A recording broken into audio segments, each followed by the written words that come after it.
La Sociedad de la Nieve, la magnífica película del español Juan Antonio Bayona, ha puesto de nuevo sobre el tapete de la opinión pública mundial el tema de los Andes, lo que se conoció por igual como la tragedia de los Andes y el milagro de los Andes.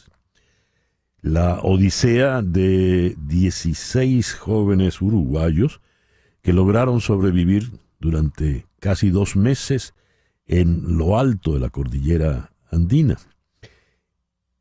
En diciembre del año 1972, la primera noticia fue el milagro porque aparecieron, y la segunda noticia que estremeció fue cuando se supo que la sobrevivencia se había logrado gracias a la antropofagia, es decir, apelaron a comer los cadáveres de los compañeros que habían quedado en la nieve. Quien revela esa noticia es el entonces joven reportero Miro Popic. Miro está en la línea telefónica en este momento. Miro, muy buenos días. Gracias por atendernos en esta mañana. César, un gran abrazo para ti y toda la gente por allá. ¿Cómo fue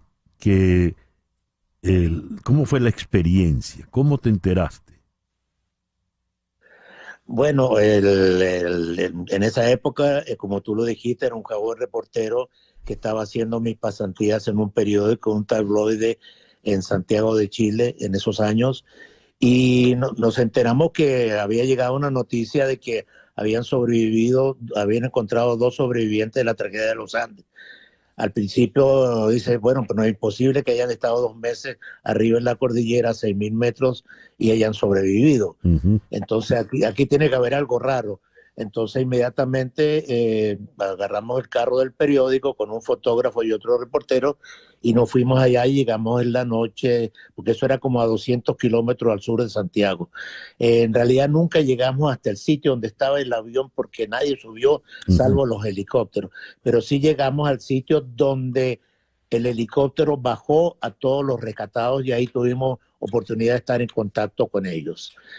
El primer encuentro obviamente fue con los 2 principales actores que fueron los que bajaron, Fernando Parradó y Roberto Canessa, que son los que bajan desde el avión hasta Chile buscando algún poblado, a gente que los ayudara. Al final se encontraron con unos campesinos que fueron los que por primera vez lo vieron. Todo el mundo corrió hacia ellos, por supuesto, y nosotros también.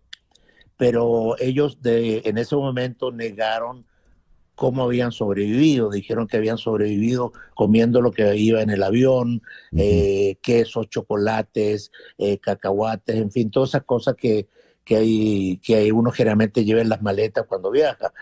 Pero era imposible que después de 2 meses tuvieran las condiciones que ellos estaban, porque en realidad estaban afectados, pero todavía estaban conscientes y tenían fortaleza en su cuerpo.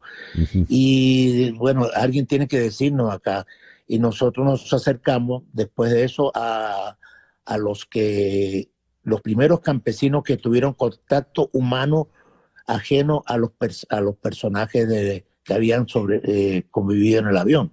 Y ellos fueron que nos contaron la primera vez que habían reconocido que se habían alimentado con los cuerpos de sus compañeros, porque era la única manera de sobrevivir que tenían.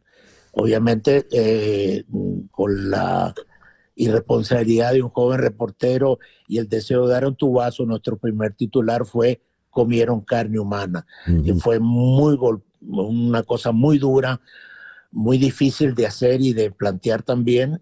Y después, bueno, ya se comenzó a hablar del milagro de los Andes, la tragedia de los Andes, y bueno, todo lo que ha surgido después, tantas películas y tantos libros. A ver, eras un joven reportero. ¿Qué edad tenías en ese momento? Tenía 29 años. Ahora, Miro, entonces publicas ese titular y viene una primera reacción, como la reacción que puede esperarse de la antropofagia. Pero, evidentemente, tan pronto la noticia se conoce más, cambie el parecer de la opinión pública, porque no tenían otra opción. Tú que viviste en el sitio, que estuviste allí, no fuiste donde estaba el avión, pero los conociste, ¿cuál es dónde caes en cuenta de la hazaña realmente? Bueno, a mí yo tuve algo personal con ellos que nunca lo he contado. Mi guardia en el periódico donde yo trabajaba en ese momento era guardia de la tarde. Y prácticamente casi toda la semana iba al periódico donde yo trabajaba el papá de uno de los integrantes de ellos, que en la película aparece como Carlitos Páez. Su padre era pintor y el señor se trasladó a Santiago apenas hubo el accidente y ocurrió el accidente y se quedó allá hasta que sus hijos hasta que apareció el avión. Claro, después de 15 días en la nieve se suspende la búsqueda y dice, bueno, esta gente ya se perdió, son la cordillera arriba a 6.000 metros. Pero este señor iba todas las semanas al periódico y me tocaba a mí atenderlo, recibirlo. Mire, mi hijo está vivo, mi hijo está vivo, mi hijo está vivo, por favor reanuden la búsqueda, hagan tal cosa. Claro, la búsqueda iba a reanudar cuando ya comenzara el verano y los deshielos de la nieve y la nieve desapareciera. Bueno, ese señor tenía razón, al final su hijo estaba vivo. Yo lo entrevisté después nuevamente en Uruguay, porque él tenía un hotel en Uruguay, y bueno, él es el que aparece en la película de Bayona, al final cuando lee los nombres, el que lee los nombres es el papá de Carlitos Páez, haciendo el papel de su propio padre, cuando él informa a Uruguay del nombre de los sobrevivientes del avión. El señor, ¿cómo tenía cuando él te insistía, mi hijo está vivo? ¿En qué se basaba? Intuición paternal, porque uno le decía, pero mire, yo estaba arriba en la cordillera, eso es imposible, ahí no hay nada, ahí lo que hay es nieve, no hay ni siquiera hierba ni nada que comer porque está cubierto por 5, 10, 15 metros de nieve, estamos hablando de 6.000 metros de altitud, donde cayó el avión. Claro, al final el avión quedó a 4.000 metros. Podían respirar y todo eso, pero ahí no hay nada, absolutamente nada. Lo único que hay es la nieve derretida, que es agua, pero esa agua ni siquiera alimenta porque no tiene sal. Entonces yo creo que era pura intuición paternal y al final tenía razón.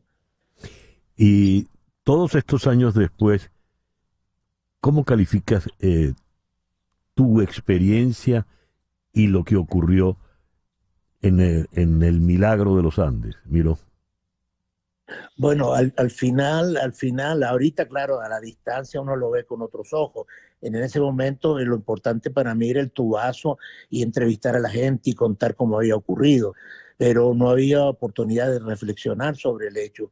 Hoy en día me parece a mí, claro, con la experiencia después de 50 años de eso, es que el no hacer lo que ellos hicieron era suicidarse, porque ellos venían de una institución religiosa donde el pecado los marcaba mucho. De hecho, cuando ellos cuando regresan a Uruguay y dan una misa el día 28 de diciembre, reconocen que se alimentaron con el cuerpo de sus compañeros y que para ellos fue una especie de comunión, así como la Eucaristía normal de todos los católicos. Para uno era un hecho de supervivencia, donde sin alimentación tú no puedes vivir y tenías la comida ahí, claro, la comida a través del cuerpo de tus compañeros. Hablar de eso de canibalismo es feo, es duro, porque no lo fue, porque ellos no mataron a nadie para alimentarse, ellos se alimentaron del cuerpo de sus compañeros que estaban allí e incluso solamente de los que habían fallecido por el accidente, no los que fallecieron por enfermedades infecciosas a partir de las heridas de ellos. Entonces, para mí es una lucha, una comprobación de que al final la vida puede vencer por un tiempo la muerte, porque ellos regresaron de la muerte. Lo dicen también, estamos muertos aquí cuando suspenden la búsqueda. Sí, sí. Miró, te agradezco inmensamente estos minutos en el programa de hoy. No, siempre a la orden, César Miguel, y un placer escucharte. Gracias, Miró. Miró Popic desde Caracas, qué historia, ¿eh? Y bien, ya son las 10:56.